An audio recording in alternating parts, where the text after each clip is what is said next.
শুভ সকাল বন্ধুরা, কেমন আছো সবাই? আশা করছি সবাই ভালো আছো আর সুস্থ আছো। তো আজকে দেখো রবিবার, আর এখন থেকে আমি ব্লগটা স্টার্ট করছি। তো আজকে অনেক দিন পর একটু ঘুরতে যাচ্ছি। তো কোথায় যাচ্ছি তোমরা সব কিছু দেখতে পাবে। তো চলো দেখো, আমরা চলে এসেছি। আর আমরা এসেছি হলো বনদুর্গা মন্দিরে। তো অনেক দিন আগে এসেছিলাম, আর মিডিলে কতদিন আসা হয়নি। তো আজকে ভাবলাম চলো একটু রবিবার আছে, গিয়ে ঘুরে আসি। তো এখানে খুব সুন্দর আর কি একটা মন্দির। তো তোমরাও দেখতে পাবে, চলো।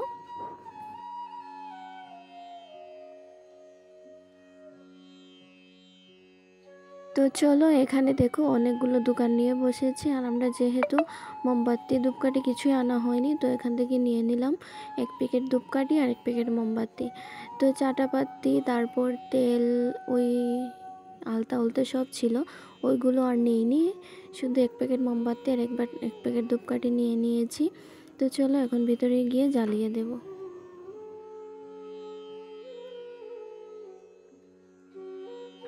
তো দেখো প্রচুর মানুষ এসেছে আজকে, যেহেতু রবিবার, যার জন্য প্রচণ্ড ভিড়। আর এদিকে দেখো সবজি টবজি একদম নিয়ে বসেছে। আর আগেরবার এসেছিলাম জানো তো, মানে পুরো কমপ্লিট হয়নি আর কি মন্দিরটা। ওই দিকের মন্দিরটা বানানোর কাজ চলছিল। তো আজকে এসে দেখি পুরো কমপ্লিট হয়ে গেছে।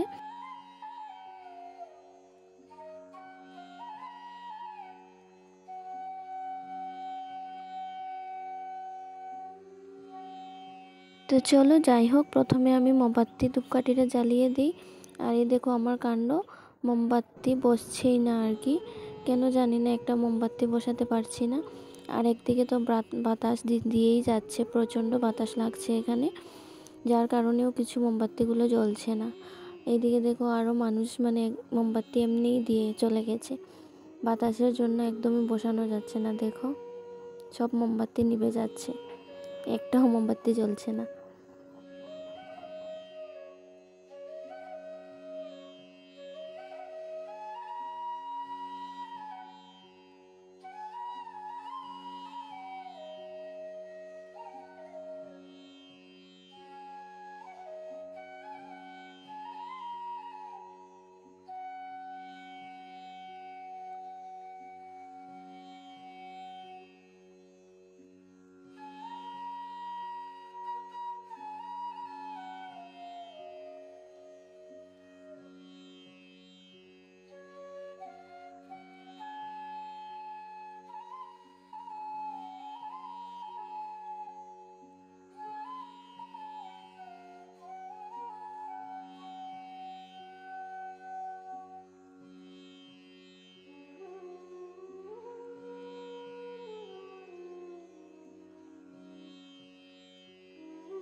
তো চলো তারপর চলে আসলাম প্রসাদের লাইনে।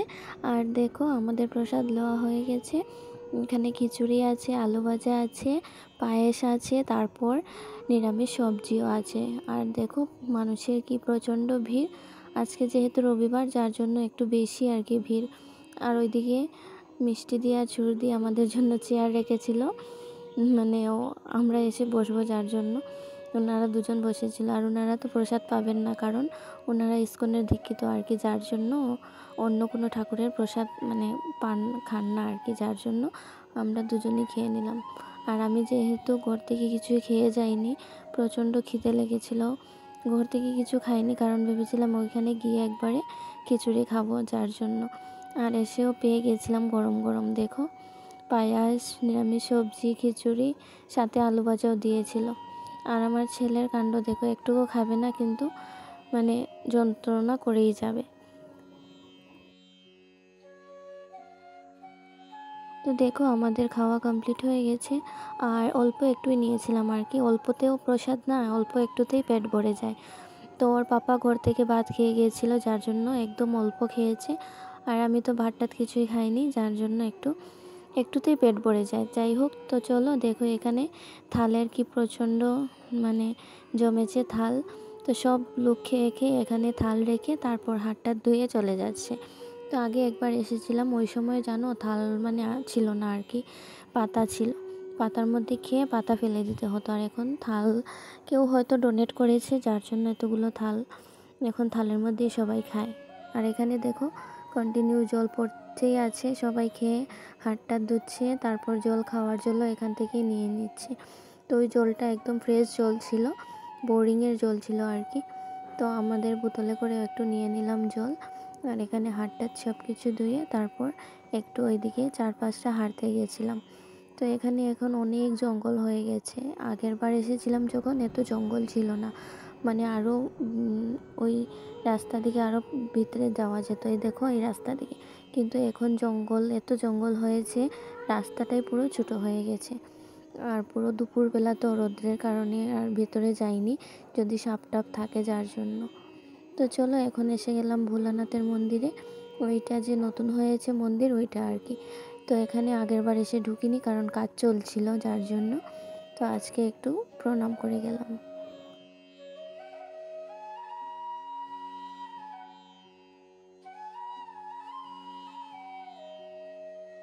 তো এইদিকে দেখো আরও কত কিছু দোকান নিয়ে বসেছে, চুড়ি মালা, তারপর ক্লিপ, অনেক কিছুই আর কি পাওয়া যায়। তো নেব তো নাও, তারপরও একটু দেখতে ইচ্ছে করে।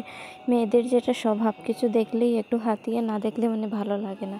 তো যার জন্য আমরাও দুজন একটু অল্প অল্প দেখছিলাম, আংটি আর কি দেখছিলাম। তো কিছু নেওয়া হয়নি, যার এমনি আর কি দেখছিলাম।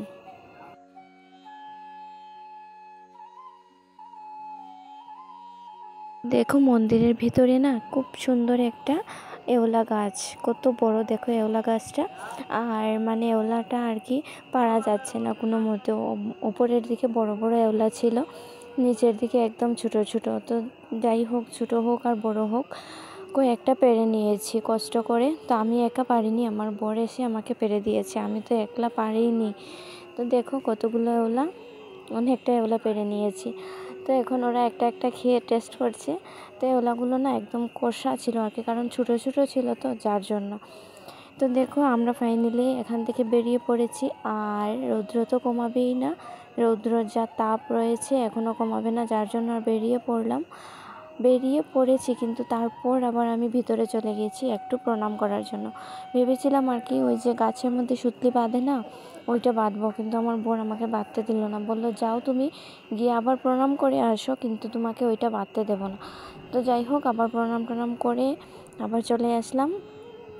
তো এখন চলে যাব, দেখো আমাদের গাড়ি ছেড়েও দিয়েছে। আর এখন চলে যাব বাসায়। রৌদ্র তো কমাচ্ছেই না, দেখো কি প্রচণ্ড রৌদ্র উঠিয়েছে আর কি আজকে।